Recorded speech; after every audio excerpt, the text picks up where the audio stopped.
Jumpa lagi sobat, melanjutkan kisah Jejak di Balik Kabut karya S.H. Mintarja.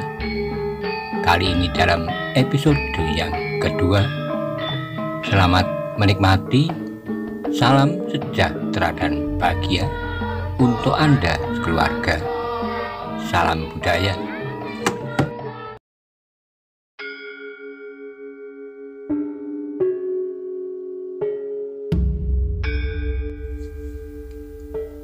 Pada episode sebelumnya dikisahkan, dalam perjalanan pengembaraannya, Paksi Pamekasan pada suatu malam melewati sebuah padukuan. Tapi padukuan itu nampak sepi, sehingga ia memutuskan untuk tidak bermalam di banjar desa itu. Tapi ia melanjutkan perjalanan. Ketika sampai di sebuah bulak, ia melihat sebuah gubuk, kemudian ia beristirahat di gubuk itu. Bagaimana kisah selanjutnya? Simak bersama-sama. Gurunya mengangguk-angguk, katanya, "Terima kasih atas kepercayaanmu, Paksi. Ada dua hal yang membuat aku menyesal kepergianmu. Kau masih sangat muda, sehingga tugas itu tentu akan sangat berat bagimu. Bahkan seakan-akan tidak masuk akal bahwa kau harus dilibatkan ke dalamnya. Sedangkan yang kedua, kau adalah muridku yang terbaik. Aku berharap bahwa kau kelak akan dapat menggantikan kedudukanku. Bukankah aku menjadi semakin tua dan rapuh? Padaku tidak akan dapat mendukung ilmuku untuk seterusnya. Karena itu, aku harus mempersiapkan seseorang yang akan dapat menggantikan aku. Aku mohon guru berdoa agar aku dapat kembali dengan selamat, serta dapat membantu guru di perguruan ini." Gurunya mengangguk kecil. Dalam saat terakhir, gurunya telah memberikan petunjuk dan pematangan ilmu sejauh dapat dilakukan dalam waktu yang singkat. "Aku tidak dapat memberikan lebih dari itu, Paksi. Jika dipaksakan juga, maka justru wadakmu yang akan mengalami kesulitan. Tetapi aku berharap bahwa selama dalam perjalanan, kau dapat membuka dan mengembangkan ilmumu sampai tingkat yang tinggi," berkata gurunya dengan nada yang dalam. Paksi menarik napas dalam-dalam. Ia telah terlempar kembali dalam kenyataannya, berbaring di sebuah gubuk kecil berselimut kain panjangnya. Tetapi Paksi tidak dapat segera tidur ketika ia miringkan tubuhnya menghadap ke jalan beberapa puluh langkah dari gubuk itu. Paksi terkejut. Ia melihat di dalam keremangan malam sebuah keranda yang seperti terbang di atas jalan. Dengan serta-merta ia pun bangkit dan duduk sambil mengusap matanya. Keranda yang diselimuti kain putih masih meluncur di atas jalan yang telah dilewatinya sebelum Paksi turun dan menitip matang mencapai gubuk itu. Bulu tengkuk Paksi memang menjadi bergetar. Ia pernah mendengar dongeng tentang keranda yang melayang di malam hari sebagai pertanda bahwa akan datang wabah penyakit yang berbahaya. Tapi tiba-tiba timbul pertanyaan di hati Paksi. Jika keranda itu dapat terbang atau berjalan sendiri, kenapa harus lewat di atas jalan? Bukankah keranda itu dapat meluncur di atas pematang, parit, atau bahkan sungai dan bukit-bukit kecil? Kepada siapa pula hantu keranda itu menampakkan diri di tempat yang jauh dari padukuan? Kepada dirinya, jika benar, kenapa keranda itu tidak mendekatinya? Paksi Pamekasan yang sudah terlempar dalam satu keadaan yang tidak diinginkannya itu telah bangkit. Keinginannya untuk mengetahui hantu keranda yang terbang itu telah mendesaknya untuk berbuat sesuatu. Tiba-tiba saja Paksi turun. Dipakainya kain panjangnya sekenanya, kemudian ia pun melompat ke atas pematang. Dengan hati-hati Paksi mendekati jalan tempat keranda itu lewat. Dengan hati-hati pula ia mengikutinya dan berusaha mendekati dari arah belakang. Namun jantung Paksi menjadi berdebar-debar ketika kemudian ia melihat bayang-bayang yang bergerak-gerak. Ternyata keranda itu tidak terbang atau meluncur sendiri. Paksi pun kemudian melihat beberapa orang berpakaian serba hitam memanggul keranda itu, sementara beberapa orang mengikutinya. Paksi menarik napas dalam-dalam, tetapi Paksi tidak melepaskannya. Ia masih saja mengikuti beberapa lama. Keranda itu justru meluncur mendekati sebuah pedukuhan. Kemudian lewat jalan yang lebih sempit meluncur sejajar dengan dinding pedukuhan itu.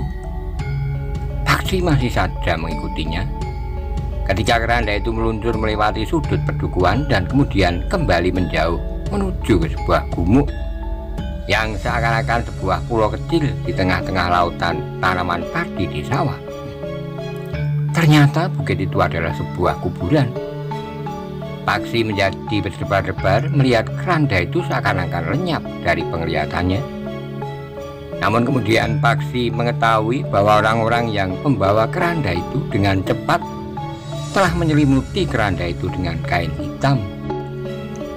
Paksi menarik napas dalam-dalam. Keinginannya untuk mengetahui tentang keranda itu pun menjadi semakin mendesaknya. Sehingga dengan demikian maka Paksi pun telah mendekati dan masuk ke dalam kuburan itu pula. Dengan landasan ilmu yang telah dimilikinya, maka Paksi berusaha untuk menjadi semakin dekat. Batu-batu nisan, gerumbul-gerumbul perdu dan pepohonan yang tumbuh di atas bukit kecil itu memberi kesempatan kepada Paksi untuk menjadi lebih dekat lagi. Paksi terkejut ketika ia melihat apa yang didapat di dalam keranda itu. Ketika keranda itu dibuka, maka yang ada di dalamnya adalah beberapa jenis barang-barang yang nampaknya berharga. Paksi sempat mendengar orang-orang itu tertawa. Mereka membongkar barang-barang yang terdapat di dalam keranda itu sambil berbangga akan keberhasilan mereka. Jangan terlalu sering mempergunakan cara ini untuk membawa barang-barang rampokan, berkata salah seorang di antara mereka. Tidak ada cara lain yang lebih baik. Aku ragu-ragu untuk membawa barang-barang ini dengan pedati atau dengan mempergunakan kuda beban. Cara ini nampaknya lebih aman, sahut yang lain. Tapi orang yang pertama berkata pula, jika cara ini terlalu sering kita gunakan, maka orang-orang akan menghubungkan setiap terjadi perampokan. Tentu ada keranda yang terbang di malam hari. Ya, aku setuju, desis yang lain. Tetapi sampai saat ini, orang-orang pedukuhan telah menjadi ketakutan mendengar cerita tentang keranda yang berjalan di malam hari. Cerita itu telah kita lengkapi dengan cerita tentang ting hijau yang juga terbang di malam hari, berkata yang lain lagi. Sehingga untuk beberapa lama kita akan dapat mempergunakan cara ini dengan aman. Yang terdengar adalah suara tertawa beberapa orang yang tertahan. Seorang di antara mereka berkata, "Sudahlah, jangan terlalu berbangga atas keberhasilan ini. Kita harus segera mengubur barang-barang ini untuk beberapa lama sebelum kita kemudian menjualnya. Di saat orang sudah melupakan peristiwa perampokan ini, kita akan mengambilnya dan menjualnya. Sebenarnya kita tidak perlu bersusah payah. Bukankah ada orang-orang yang bersedia menerima barang-barang hasil rampokan ini? Tetapi harganya sangat murah," jawab yang lain. Tapi dalam pada itu, orang yang agaknya memimpin kelompok perampok itu berkata, "Marilah kita simpan barang-barang itu di dekat barang-barang yang sudah terdahulu kita simpan. Kita akan melihatkan barang-barang itu kepada Kakang Kebulorok." "Kakang Kebulorok?" bertanya salah seorang dari mereka. "Ya, Kakang Kebulorok akan datang ke daerah ini." "Apakah ada kecurigaan Kakang Kebulorok terhadap kita?" "Tidak, tetapi sudah agak lama Kakang Kebulorok tidak melihat daerah ini. Besok bersamaan dengan saat pedukuhan sebelah Merti Deso, Kakang akan berada di sini. kita dapat membawanya ke tempat ini dan memperlihatkan apa yang kita punyai kepadanya. Mudah-mudahan Kakang Kebo Lorok puas dengan tugas-tugas kita di sini. Sekarang kita akan menyimpan barang-barang kita. Paksi memperhatikan semua yang terjadi serta mendengarkan pembicaraan itu dengan jantung yang berdebar-debar. Paksi sendiri heran bahwa batu-batu lisan, gerumbul-gerumbul liar, dan 1-2 pohon raksasa yang tumbuh di bukit itu tidak membuat bulu-bulunya meremang. Sejenak kemudian, orang-orang yang berpakaian serba hitam itu telah menggali sebuah lubang di pinggir kuburan. Di sebelah batu hitam yang besar yang sulit untuk digeser. Agaknya mereka menjadikan batu itu sebagai pertanda di mana mereka menyimpan barang-barang hasil kejahatan mereka. Beberapa saat lamanya Paksi harus menunggu di kuburan itu. Nyamuknya ternyata lebih banyak daripada di gubuk tempat ia membaringkan tubuhnya. Tetapi Paksi tidak dapat menyelimuti tubuhnya dengan kain panjangnya. Demikian orang-orang itu selesai menguburkan barang-barang hasil rampokannya yang dibungkus dengan kain. Maka mereka telah berganti pakaian mereka, tidak lagi mengenakan pakaian-pakaian hitam. Ditempatkannya keranda itu di sebuah cungkup yang besar, yang agaknya memang tempat untuk menyimpan keranda. Paksi hampir tidak tahan menunggu orang-orang itu pergi, tapi ia tidak bergerak di tempatnya selagi orang-orang itu masih berkeliaran di kuburan. Baru kemudian setelah kuburan itu menjadi sepi, Paksi keluar dari persembunyiannya. Ternyata mereka adalah orang-orang yang cerdas. Mereka manfaatkan cerita-cerita tentang hantu dan jadi-jadian untuk melakukan kejahatan, berkata Paksi. Malam itu semakin suntuk, Paksi tidak tidur. Dari kuburan Paksi telah menyusuri parit. Ketika ia mendengar suara air gemericik, maka Paksi pun mengetahui bahwa ia berada tidak jauh dari sebuah sungai. Menjelang fajar, Paksi sudah berendam di air sungai untuk membersihkan tubuhnya yang terasa gatal-gatal. Tetapi Paksi masih belum dapat mencuci pakaiannya karena matahari masih agak lama terbit. Setelah mandi, maka Paksi untuk beberapa lama duduk di tepian. Justru setelah ia berendam, maka ia tidak merasakan dinginnya udara pagi. Langit yang cerah menjadi semakin terang. Cahaya matahari mulai menusuk lembaran-lembaran awan tipis yang menggantung di langit. Ketika perasaan mengantuk mulai menyentuhnya, Paksi Pamekasan pun segera bangkit dan berjalan di atas pasir tepian. Sambil berjalan selangkah-selangkah, Paksi sempat merenungi peristiwa yang dilihatnya semalam. Agaknya karena hantu keranda itulah, maka pedukuhan-pedukuhan menjadi sepi setelah gelap. Tetapi tentu ada orang yang pernah melihat keranda itu, berkata Paksi dalam hatinya. Jika tidak, mereka tentu tidak akan dicekam ketakutan. Paksi berniat untuk menjelaskan kepada orang-orang pedukuhan bahwa hantu keranda itu hanyalah akal orang-orang jahat agar mereka dapat leluasa bergerak di malam hari. Tetapi kepada siapa aku harus mengatakannya? Bertanya Paksi Pamekasan kepada diri sendiri. Paksi pun kemudian sudah memanjat tanggul dan melangkah menuju ke pedukuhan terdekat. Tetapi hari masih terlalu pagi. Karena itu maka Paksi pun tidak tergesa-gesa menemui seseorang. Bahkan Paksi sempat mengikuti beberapa orang perempuan yang berjalan beriringan sambil menggendong bakul. Beberapa orang membawa bakul berisi hasil kebun, sedangkan yang lain membawa makanan, dan bahkan seorang di antara mereka membawa nasi tumpang di gendongannya. Mereka tentu akan pergi ke pasar, berkata Paksi dalam hati. Ternyata ringan-ringan itu telah menarik perhatiannya ketika ia melihat sayuran rebus yang digelar di atas tambir ditutup dengan daun pisang. Maka tiba-tiba saja ia merasa lapar. Apalagi semalaman Paksi hampir tidak tidur sama sekali. Karena itu maka Paksi pun telah pergi ke pasar pula. Di pasar, Paksi telah membeli nasi tumpang yang jarang sekali ditemuinya di rumahnya. Ia tidak memikirkan pula di mana ia duduk dan makan nasi tumpang yang masih hangat itu. Sekali-kali Paksi berdesis karena bubuk kedelainya yang terlalu pedas terasa menyengat lidahnya.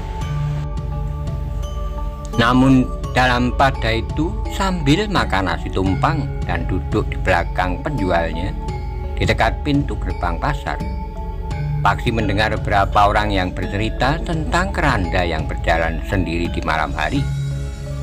"Suamiku melihat sendiri malam tadi," berkata seorang penjual kelapa dengan mantap.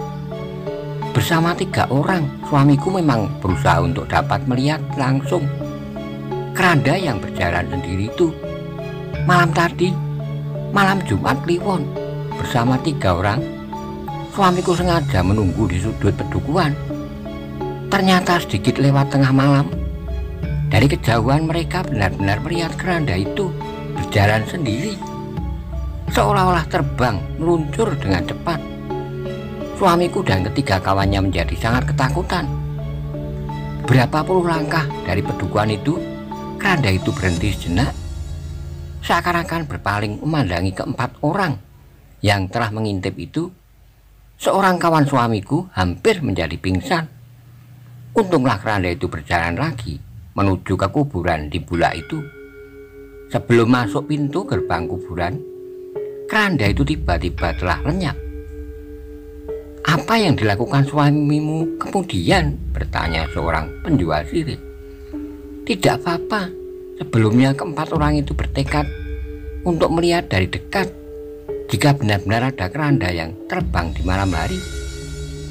Tapi ketika mereka benar-benar melihat langsung, maka jantung mereka menjadi kuncup sebesar biji mentimun.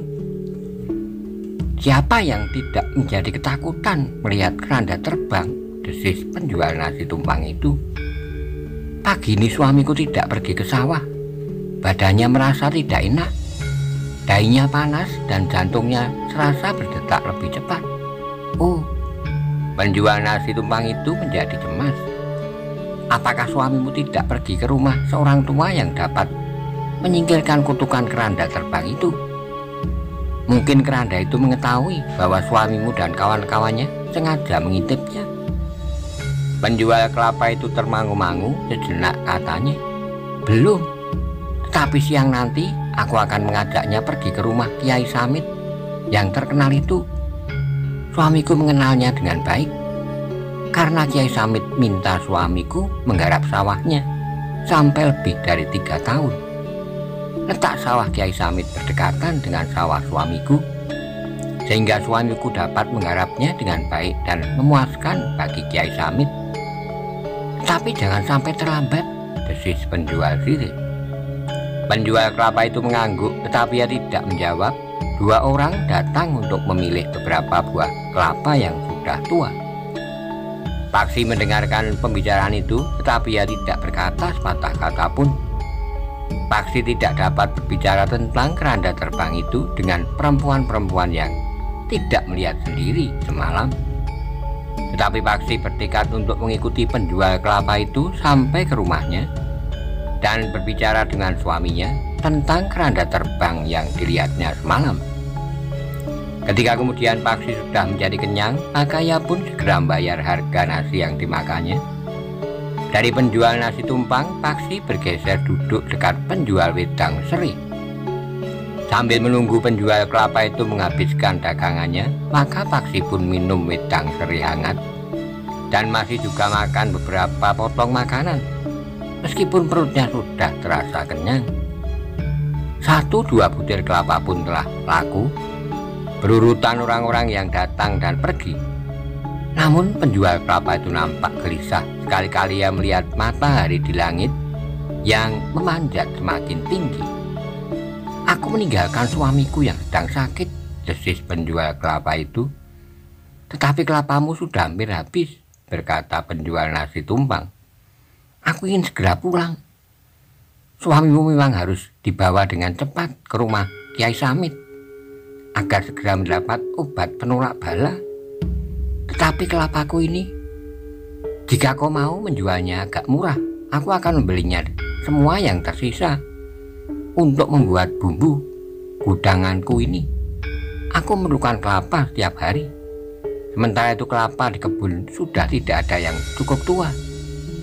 Apakah kelapa itu tidak terlalu tua untuk membuat bumbu gudangan? Bertanya penjual sirih. Cukupan, sahut penjual kelapa itu. Akhirnya kelapa itu telah dibeli dengan harga yang lebih murah oleh penjual gudangan itu, karena penjual kelapa itu ingin segera pulang dan membawa suaminya kepada Kiai Samit.